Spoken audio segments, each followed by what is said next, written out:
I've spent 20 years under the hood of trucks. I've seen engines that could run on swamp water, and I've seen engines that fall apart if you look at them wrong. But nothing, and I mean nothing, has caused as much controversy in my shop as the 2025 Ram 1500 Hurricane engine. I've been hearing the horror stories. I've been reading the forums. You guys are asking if this thing is a ticking time bomb. So I decided to stop talking about it and actually start working on it. I've spent the last 3 weeks with the Hurricane platform, and what I've found isn't just a list of 2025 Ram 1500 problems. It's a story about a massive shift in how trucks are engineered. If you own a Ram 1500 or you're thinking about buying one, you need to understand that we are entering a new era. This isn't just a swap from a V8 to a V6. This is a complete paradigm shift. And today I'm going to show you exactly what that means for your wallet, your peace of mind, and your future.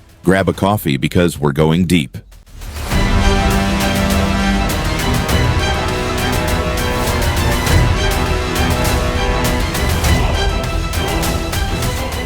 Let's strip away the marketing. The HEMI was a tank. You could abuse it, ignore it, and it would keep pushing. The Hurricane? It's not a tank. It's a fighter jet. It's designed to extract maximum power out of maximum efficiency. When you increase power density this much, putting that many horses in that small of a block, you generate heat. And heat, my friends, is the mortal enemy of every engine I've ever worked on.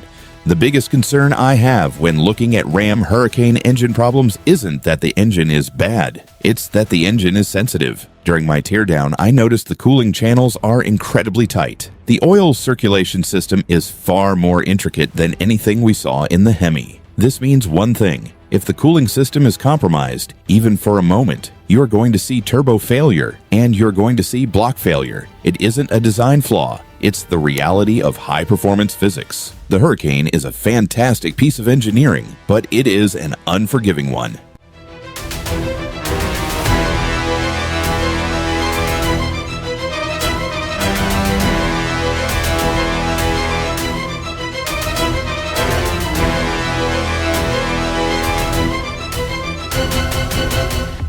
Now, let's pivot to the issue that is genuinely frustrating owners: the software. I've had 3 trucks in here this month with the exact same complaint. The owner is cruising down the highway, and suddenly, they lose power. The dash lights up like a Christmas tree. It's almost never a broken gear. It's never a thrown rod. It's almost always a communication breakdown. We're talking about Ram 1500 electrical issues that are really just data handshake failures. The transmission is asking the engine for a specific torque output, and for a split second, the engine ECU doesn't acknowledge the request, or the throttle sensor sends a conflicting signal to the turbo controller. In the old HEMI days, you had a cable. You pushed the pedal, the throttle opened. It was physical. Now, you push the pedal, you send a signal to a computer, which sends a signal to a controller, which opens a valve, which signals the turbo. There are 10 points of failure where there used to be 1.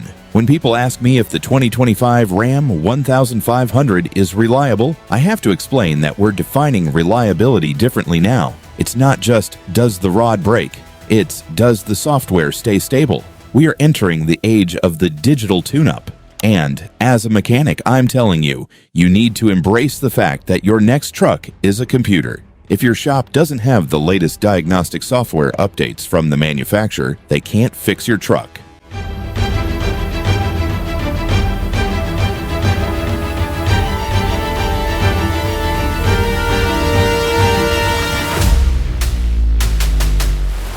I hear the anger. I see the comments about the legacy being ruined. I get it. I'm a traditionalist at heart too. But the industry isn't going back.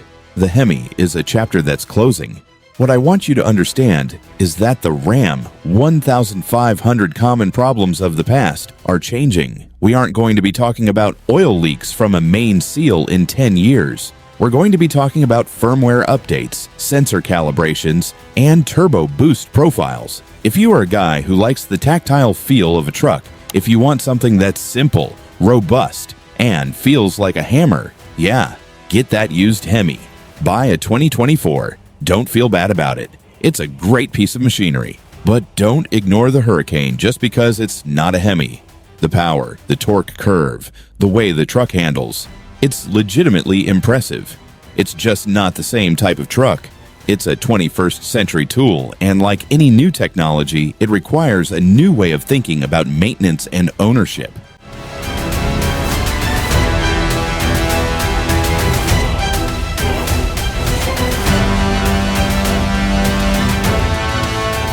So, if you're heading to the dealer tomorrow, what's my final word? Be the owner who asks the hard questions. Ask the service manager, what is the diagnostic capability for the Hurricane software? Ask the salesman, are there any known TSBs, technical service bulletins, on the ECU mapping?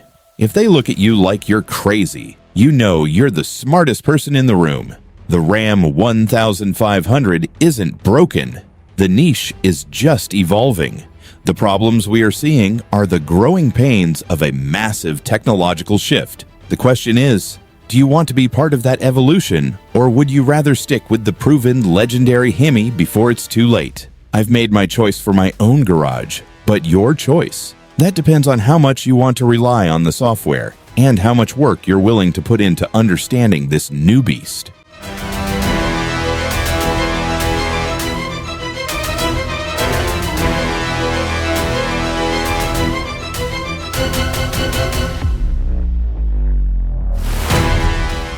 I'm going to keep digging into these trucks. Every time a new report comes across my desk, I'm going to share it with you guys.